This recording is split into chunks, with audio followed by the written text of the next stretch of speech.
What's up, people? Yeah, today we're talking about something that is super important.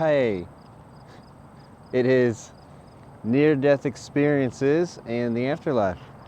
Because this is some craziness that keeps going around and scaring people in every moment of their lives, and they do not realize how much it affects them. If you have a crippling fear of death, which I seem to have lost because I'm a crazy bastard next to this cliff.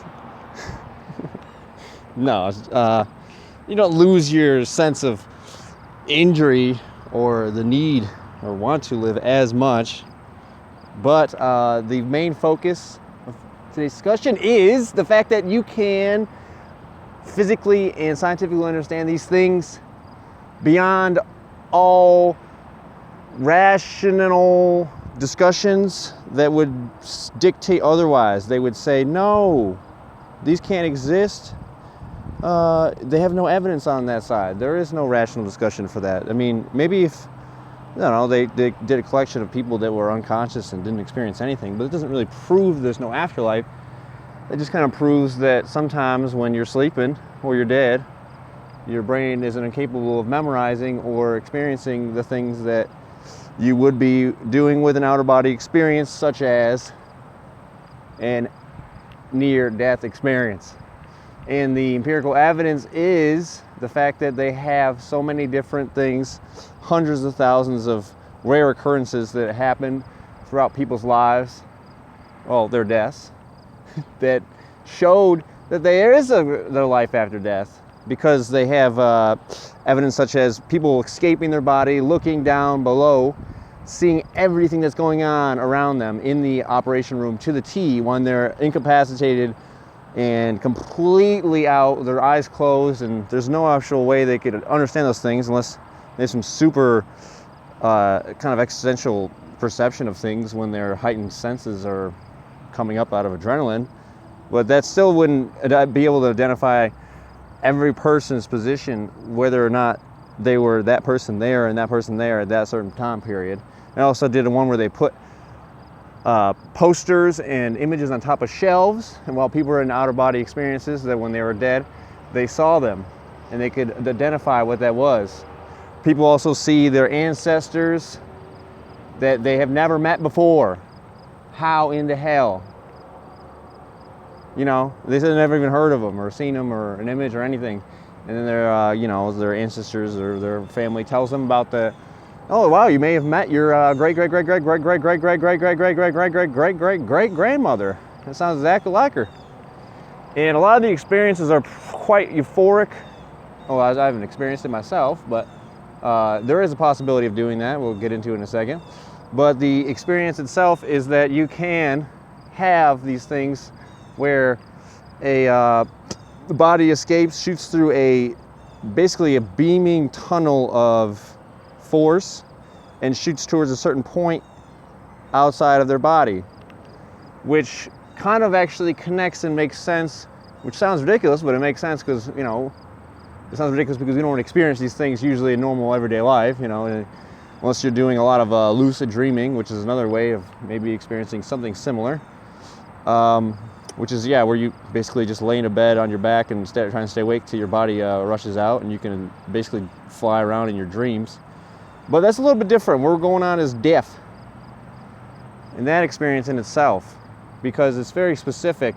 They say that they usually experience, their family members, some white, bright, warming light, energy, love, complete understanding, a loss of time, all these different senses that are very unusual to our everyday thing, and most people don't even think about trying to experience a loss of time and structure and just seeing bright light. Not too interesting for most people, I would suppose. But basically, if you understand these things, and the only way you could really experiment with that and experience it for yourself to get rid of the fear completely, because it is so hindering, is, it hinders your life in ways that you wouldn't even imagine. Just going out for a drive. Oh my God, this motherfucker's gonna kill me. He's right next to me. Oh no! You don't really care as much anymore. You can actually do things with your life that are dangerous, but highly intense in that experience itself. Because, skydiving, that's scary as shit.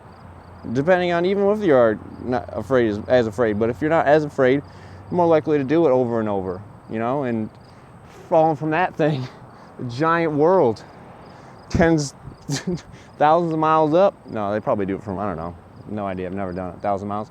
Anyway, besides that, yeah, it also hinders your kind of perception of what's going on around you.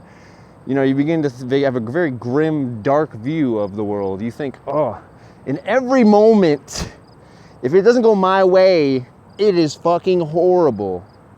I mean, I don't know. There's a lot of people that must be extremely mentally strong, because I don't understand how they function through that.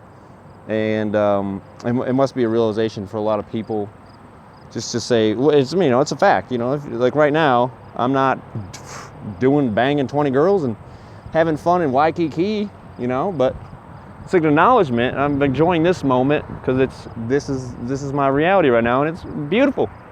It's absolutely beautiful. But if you want to try and experience something like that, lucid dreaming is probably not the same exact thing, because it's just sounds like it's just dreaming. Well, who knows? You know, we don't really understand dreams completely. Science doesn't. Science doesn't also completely understand consciousness, why we are aware of ourselves and our environment and able to control these puppets, these flesh puppets, robotic things. But if you want to try DMT, it's a molecule that is made in your brain and in most plants. That's a drug, apparently. And it's a drug in your brain. It's illegal. You're not allowed to put your brain chemicals in your brain. You're doing it right now. Stop it. You're going to jail. But yeah, if you try that, they said that people say it's very similar in familiar experience to having an outer body death type of thing.